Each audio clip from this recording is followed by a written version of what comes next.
প্রধান উপদেষ্টার আইসিটি বিষয়ক বিশেষ সহকারী ফয়েজ আহমেদ তৈয়ব বলেছেন, অধ্যাপক মোহাম্মদ ইউনূস অন্তর্বর্তী সরকারের প্রধান উপদেষ্টা পদ থেকে পদত্যাগ করবেন না।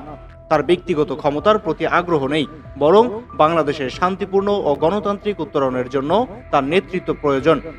23শে মে শুক্রবার দুপুরে নিজের ফেসবুক পেজে দেয়া এক পোস্টে তিনি এসব কথা বলেন। তিনি উল্লেখ করেন, সরকারকে আরও বেশি কার্যকর,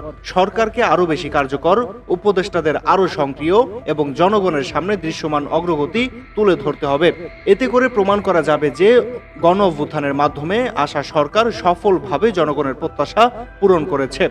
তিনি বলেন, জাতীয় ও আন্তর্জাতিকভাবে ডক্টর ইউনূসের গ্রহণযোগ্যতা ও সম্মাননা রয়েছে, যা রক্ষা করা জাতির দায়িত্ব। পাশাপাশি রাজনৈতিক দলগুলোর সঙ্গে নিয়মিত আলোচনা ও মত বিনিময়ের উপর গুরুত্ব আরোপ করেন তিনি। ফয়েজ আহমেদ তৈয়ব স্পষ্ট করে জানান, সেনাবাহিনী রাজনীতিতে হস্তক্ষেপ করতে পারবে না।